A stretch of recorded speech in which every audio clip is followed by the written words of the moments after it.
This is the new BMW XM, and it's a little bit like a Mercedes-AMG GT63 SE Performance in the way, like that car is a bespoke vehicle for AMG. This is a bespoke vehicle for BMW's M division. You won't be able to get it as a normal BMW. Also, like the Mercedes-AMG, it's a plug-in hybrid. Now in this video, I'm going to tell you everything you need to know about this car. I'm going to talk you around the exterior, the interior, take it for a drive, and I'm going to launch it because this is supposed to be the most powerful BMW M car ever. And I'm Matt Watson, and you're watching CarWow. Buy, sell, CarWow. Let's start off this video by talking about the design of the XM because it's a bit controversial. Now from the rear, it's quite similar to the iX electric car, though you have exhaust pipes. Oh yeah, we've got a V8 in this car, and the exhaust pipes are real, as I'll illustrate now using the CarWow stick of truth. Look.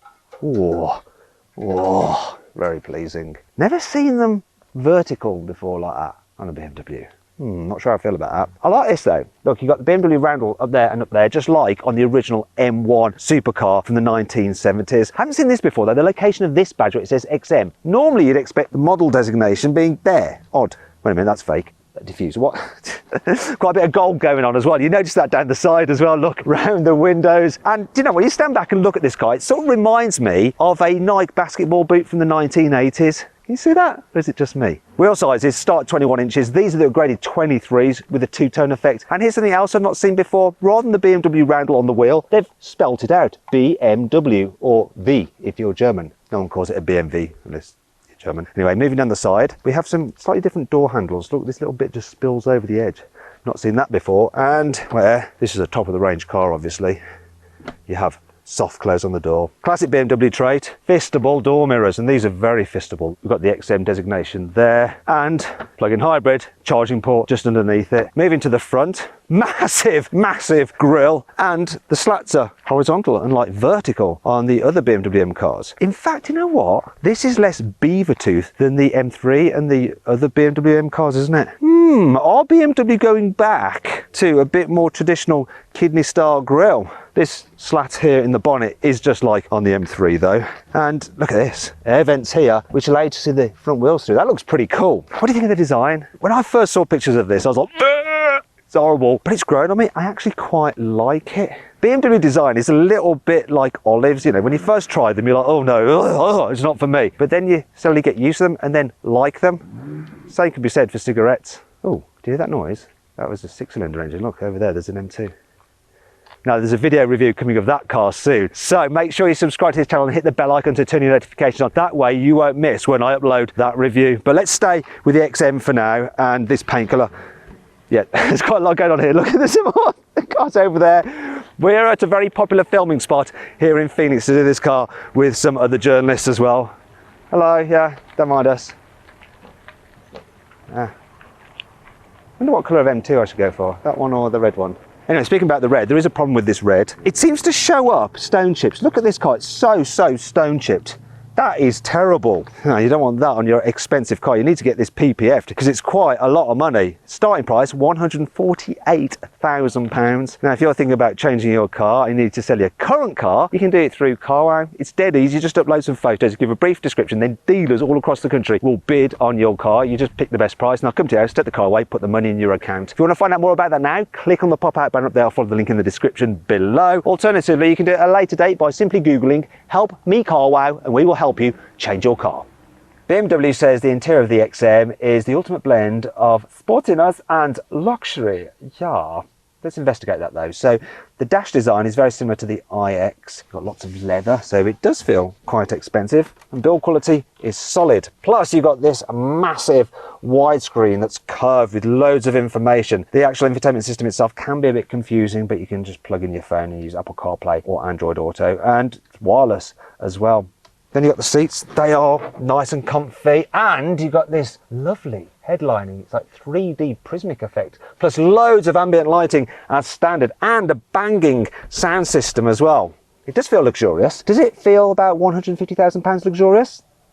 I don't think it feels as expensive inside as an Aston Martin DBX. And if you want to see my full in-depth video review of that car, click on the pop-out banner up there or follow the link in the description below. Let's move on to the sportiness. So I am feeling the sportiness. So on these sporty seats here, which are like wing-backed, you've got the XM logo there, which does illuminate. Then there's all the M trinkets, such as an M steering wheel with carbon fibre shift pedals. We've got the M tricolor thingy going on the seat belts, around the M gear selector. You've also got M logos there on the kick plates, aluminium pedals, there's M specific dials, carbon fibre here on the dash. It does feel sporty, but what about practicality? Well, under here, look, we've got cup holders. They are large and they're heated and cooled. Plus we've got wireless charging for your mobile phone. There's more storage under here and a USB-C port. Huge door bins. And I think there's room for 2 in the front hole and 2 more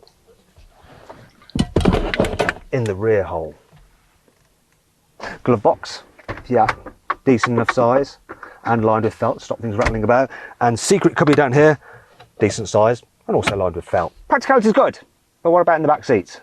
It's really comfortable here. The seat bases are really soft and deep and the backrests are reclined. I love the fact that the leather just wraps around. Oh, it's gorgeous. And you can make it seem even more gorgeous if you go for the bright blue interior. And space galore, loads of knee room, lots of headroom. You can really stretch out. And while there is a bit of a hump in the floor, the footwells are so huge and the car itself is so wide, you can easily carry 3 people in the back of this car on long distances in absolute comfort. And if you need to fit a child seat, that's easy as well. You just peel back the meaty flap and there's easy access to the hole. Practicality continues with huge rear door bins. The front hole is slightly tighter, so you can only fit 1 in there, but the rear is bigger, so you can actually do 3 in the rear, which is awesome. You've got airplane style pockets on the seat backs, and look, got a little thing there where you can actually hang a coat hanger or fit a mount for your iPad. Then you've got your USB charging port there. 2 more down here, 12-volt socket down there. Dual zone climate control here for the rear. And if you fold this down, you have your armrest and cup holders. Shame they're exposed because when you haven't got things in there, you just end up putting your wrist in it. But you do have through loading if you need to carry long items. Speaking of which, let's check out the boot. The load capacity on the XM is 527 litres. FYI, that's about 15% less than on a Lamborghini Urus. Now, if you want to see my full in-depth video review of the Lamborghini Urus, click on the pop-out banner up there for the link in the description below. Now, you probably noticed there that it is quite a step up to get in and out of the car. So if you've got an old Labrador dog, you have to lift it into the boot. Fortunately, there's no load lip to lift stuff across, which is handy. And you do have a 12-volt socket there for charging things. If you need to carry longer items, you can fold down the rear seats. God, the struggle to lean in. But as you can see, they don't lie completely flat, which might make it a bit of a pain when it comes to like pushing things all the way to the front. And that brings me on to 5 annoying things about the new BMW XM. The XM is fitted with a 26 kilowatt hour battery pack, which adds quite a bit of weight. This thing weighs in at 2.7 tons, which is about half a ton more than an X6M. BMW has decided to fit this car with a soft limiter, so it'll only rev to 4,500 RPM when you're stationary.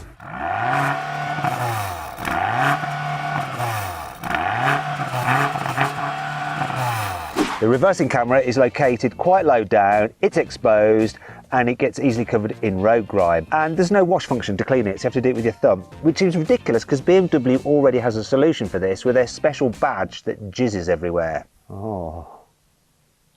One of the great things about BMW's latest M cars is the fact that even if you have the 4-wheel drive version, you can switch it into 2-wheel drive to do massive drifts. All you have to do is go into setup and then you just toggle this switch into 2-wheel drive mode. It doesn't have it. Instead, we have 4-wheel drive sound. The charge port cover is really aggressive. But that's not the only slap in the face. What's more annoying is the fact that this thing will only charge at 7 kilowatts. So it'll take 4.5 hours to charge the battery. A plug-in hybrid from Range Rover, that has DC charging at 50 kilowatts. So you can charge that much quicker. And, you know, this thing's supposed to do 180 miles per gallon. It ain't gonna, not in the real world. However, that brings me on to 5 good things about this car. You see, being a plug-in hybrid, you actually get a good tax break from it. See, if you had a BMW X6M, that will cost you about £18,000 a year in company car tax. This one, because it's a plug-in hybrid, even though it's more expensive to buy, it'll cost you £4,500 in company car tax. Saving the environment or saving yourself money? Well, which one's more important to you? The XM is the first car from BMW's M division to feature rear wheel steering. So at high speed, the rear wheels turn in the same direction as the front wheels to aid high speed stability. Then at low speeds, they turn in the opposite direction of the front to make the car more manoeuvrable. So the turning circle is 12.5 meters, which is still quite a bit more than a Porsche Cayenne Turbo GT. Nah, shut up. The XM comes with performance brakes with 2 different settings. You also get adaptive dampers, a 48-volt active anti-roll bar system to stop the car from leaning in the bends, and everybody's favourite, a limited slip rear differential.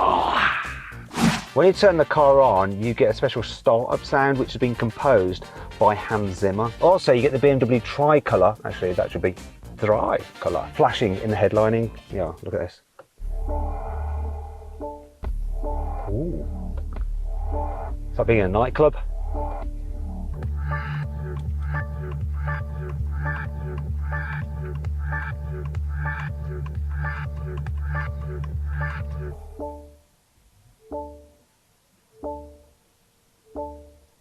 It's enough of that.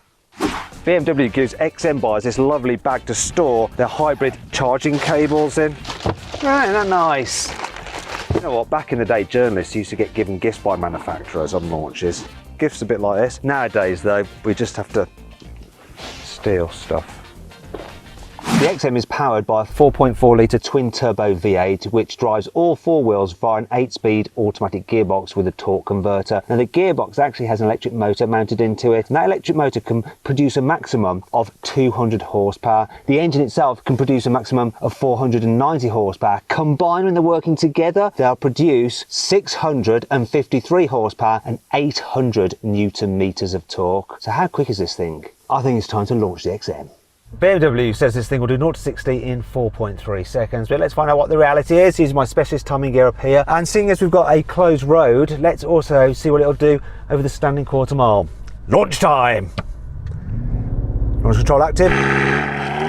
Takes off pretty well. Whoa. Here we go, 0 to 60 should be coming up. 3.85, classic BMW, bloody liars. What's the quarter mile? Come on. 12.1 seconds. So there's another premium sporty SUV that is a little bit quicker. If you want to find out what that is, click on the pop-out banner up there or follow the link in the description below to watch the video of that car. For good measure, I'm going to run it again. See what happens this time.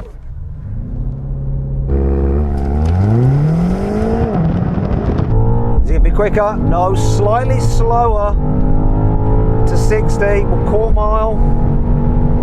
Oh, this might be a bit better. Do you know what?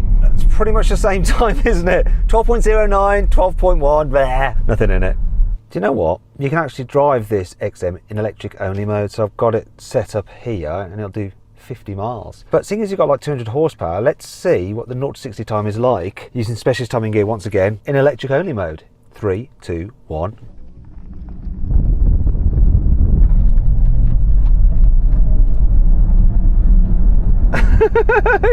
It's not quite so quick. 10.2 seconds, not terrible. Actually, you really can just drive it around on electric only mode and it feels quite sprightly. Sometimes with these plug-in hybrids, they feel dead slow in electric only mode. The Range Rover Sport plug-in hybrid is an example of that. This one though, all right. And you know, it's quite good for when you're just cruising around town because it's really quite luxurious. The suspension has a firmish edge to it, so when you hit like a bump or a pothole, you get a bit of a jolt. I don't think it feels as firm though as an X5 or an X6M. I don't know whether that's a good thing or a bad thing though. This car definitely feels more luxurious and a little bit less M-y. Visibility is good though, good view forward, big back window, huge door mirrors. Yeah, it's fairly decent in town, but that's not why you buy an M car, is it? It's also quite luxurious when you're cruising on the motorway. Despite the huge tyres, there's not that much road noise. It is well insulated. Anyway, if you need to go a bit faster and you're in electric only mode, there's like a switch in the floor, so if you absolutely floor the throttle pedal, it gives you kick down and there we go, petrol motor kicks in. and away you go. It's really proper quick. Now, what I'm going to do is put it into hybrid mode. And one thing I've noticed about this is that when you're just like cruising along normally and you want to suddenly like go quickly and you floor it, there's a slight hesitation. So the electric motor definitely sets you off straight away, but then there's a little bit of a pause while the gearbox and the engine and the motor all work together to give you that forward acceleration. And I don't think it's quite as seamless as it might be sometimes. It's a similar problem that I've had with the Mercedes AMG GT63 SE Performance. Now, if you want to see my full in-depth video review of that car, just click on the pop-out banner up there for the link in the description below. It's worse if you have the gearbox just in relax mode, and that's probably how you're going to drive around most of the time, just in kind of comfort and relax mode. And then when you hit the accelerator, look, I'll do it now, there really is a bit of a hesitation. Not terrible, but you notice it. As a result, it doesn't feel quite so responsive as just a normal internal combustion engine only M car. Speaking of which, what's this like when you reach some corners? Well, I'm going to go into the sportiest setting, actual manual mode for the gearbox. Here we go. Let's give it some. I mean, it's pretty good. It goes flat through the corners. The brakes are stonking. Obviously, you got some regen effect when you're recharging the batteries as you're slowing down, but that doesn't affect how the brake pedal feels. It feels very, very natural. What I can't fault though is the fact that the pickup when you're in gear is pretty blooming good. That electric motor really just helps fill in any turbo lag, and it's just on it straight away. Let's do that again. I'm going to enjoy it. Yeah, I mean, like that. That is responsive. So it's all fine if you just want to drive in manual mode constantly. But there is no getting away from the fact that this is a heavy car, so it just doesn't feel quite so responsive or as agile as other M cars. A BMW X6M is definitely more fun to drive and more like a proper M car. It's not quite M-y enough for me, this. It's good, it's fast, it feels like a premium car, and it feels like a top-of-the-range BMW, but it just doesn't feel quite like a flagship M. Really, I wish they'd made a supercar.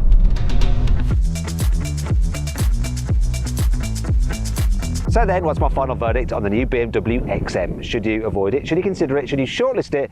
Or should you just go right ahead and buy it? Well, I reckon you should consider it. You see, it is very good, but it does suffer the same problem as the Mercedes AMG GT63 SE Performance, in the way that it would just be that little bit better if it wasn't a hybrid and it just had a high performance V8 instead. Most people would be better off just with a normal X6 or X5M. Anyway, I hope you all enjoyed the video. If you did, give it a like. Let me know if you agree with my verdict in the comments below. Click on those windows there for some more videos, and on that box there to go to CarWow to sell your car the easy way. Thanks for watching.